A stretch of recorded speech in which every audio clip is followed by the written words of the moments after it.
मई कृपामयी मेरी दयामयी राधे।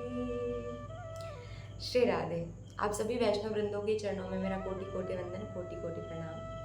गुरु की कृपा, गुरु की कृपा से मनुष्य क्या से क्या नहीं कर जाता और क्या से क्या नहीं बन जाता है। गुरु की कृपा हो तो ठाकुर बहुत जल्दी रीझ जाते हैं, और गुरु की कृपा ना हो, कहते हैं ना, हरि रूठे गुरु ठौर है, गुरु रूठे नहीं ठौर। भगवान रूठ जाए तो गुरु की शरण बची है, गुरु की शरण में जाने से भगवान को हम पुनः मना सकते हैं। पर यदि गुरु ही रूठ जाए तो, जिसके गुरु रूठ जाते हैं भैया, फिर तो हरि भी साथ नहीं देते। हरि भगवान भी कहते हैं पहले गुरु को मना फिर मेरे पास आ। तो एक बार एक गुरु ने अपने शिष्यों को ब्रजमंडल में रहने के लिए भेजा कि जाओ ब्रजमंडल में रहना और 1 महीने बाद वापस आना। सबको भेजा। उनमें से एक बड़ा भोला भाला उनका शिष्य था, पर सब उन्हें मंदबुद्धि कहते, क्योंकि जो लोग भोले होते हैं उन्हें सब मंदबुद्धि समझ लेते हैं। तो उस मंदबुद्धि ने गुरुजी से पूछा, गुरुजी मैं कहाँ जाऊँ? बोले तुम बरसाने जाओ। अच्छा, मैं बरसाने चला जाऊँगा तो फिर मेरी देख रेख कौन करेगा, व्यवस्था कौन कराएगा वहाँ रहने की खाने की मेरी? बोले सब श्री जी कराएंगी। तो एक बार जा तो सही। अब गुरुजी ने तो ऐसे ही कह दिया था। अब वो बालक गया, 1 महीना हो गया, सारे बच्चे वापस आ गए, परंतु वो बालक अभी तक वापस नहीं आया। गुरुजी ने सोचा अकल भी ज़्यादा है नहीं, तेज है नहीं, जाके देख के आना चाहिए वो ठीक है कि नहीं। जब ढूंढते ढूंढते ढूंढते गए, बरसाने पहुंचे, तो बरसाने में एक कुटिया के बाहर बालक मस्त होकर के आनंद से राधा रानी को पुकार रहा था, राधा नाम कीर्तन कर रहा था। अब उसके पास में गए कि इससे पूछूं मेरे शिष्य को अगर इसने देखा हो तो। पास में गए तो देखा वो अन्य बालक नहीं, अन्य और कोई भक्त नहीं, ये तो उनका वही मंदबुद्धि शिष्य है जिसे वो ऐसा समझते थे, मंदबुद्धि समझते थे।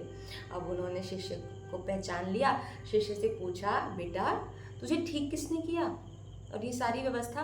बोले गुरुजी आप ही ने कहा था ना श्री जी व्यवस्था करेंगी। तो श्री जी आई, मेरी सारी व्यवस्था करके गई, और तो और मुझे भजन करना सिखाया, कीर्तन करना सिखाया, कैसी भक्ति होती है ये सिखाया, और ये सिखा करके महल में चली गई। गुरुजी के नेत्रों से झरझर झरझर झरझर आंसू बह रहे थे। गुरु ने सोचा मैंने तो इसे ऐसे ही कह दिया था कि बरसाने जा, बरसाने में जाएगा तो श्री जी कृपा करेंगे, श्री जी व्यवस्था करेंगी। पर श्री जी ने मेरे बात को सिद्ध करने के लिए, मेरी वाणी से निकले हुए वचन को पूरा करने के लिए इतना कष्ट उठाया श्री जी ने। श्री जी के चरणों में समर्पित हो गए और श्री जी के अनन्य भक्त बन गए, उनके गुरु भी और शिष्य तो बन ही गया। तो इसी प्रकार से जब हम गुरु की वाणी को मानते हैं, कहते हैं ना, गुरु के वचन अटल कर मानो। गुरु के वचनों को, गुरु ने एक बार जो कह दिया भैया वो हमें करना है। गुरु ने कह दिया कि बेटा ये नहीं करना तो ये काम नहीं करना। गुरु ने कह दिया कि बेटा ये करो तो तुम्हारी भक्ति बढ़ेगी, नाम जप करो तो तुम्हारी भक्ति बढ़ेगी, तो हमें नाम जप ही करना है। गुरु जैसा आदेश करें, दुनिया के दिखावे में नहीं जाना। लोग कहें कि हमारे गुरु ऐसे हैं वैसे हैं, तो अपने गुरु को उनके कहे में आकर के अपने गुरु की शरण नहीं छोड़नी है। पहले अपने गुरु का सम्मान कीजिए। संतों का सम्मान करना, एक सच्चा गुरु यदि कोई है तो संतों का सम्मान करना ही गुरु सिखाता है। तो आपके गुरु आपको संतों का सम्मान करना सिखाएंगे ही सिखाएंगे। अन्य संतों का भी सम्मान कीजिए और अपने गुरु को भी मानिए। गुरु के केवल चरणों को ही मत मानिए, गुरु की बातों को भी मानिए। तब जीवन कल्याणमय बनेगा, तब जीवन आनंदमय बनेगा। इसी के साथ आप सभी को पुनः राधे राधे, प्रणाम। फिर मिलेंगे एक नई प्यारी सी ठाकुर जी की कथा के साथ। तब तक के लिए श्री राधे। श्री राधा रमन लाल की जय, श्री गिरधर लाल की जय, बरसाने वाली की जय।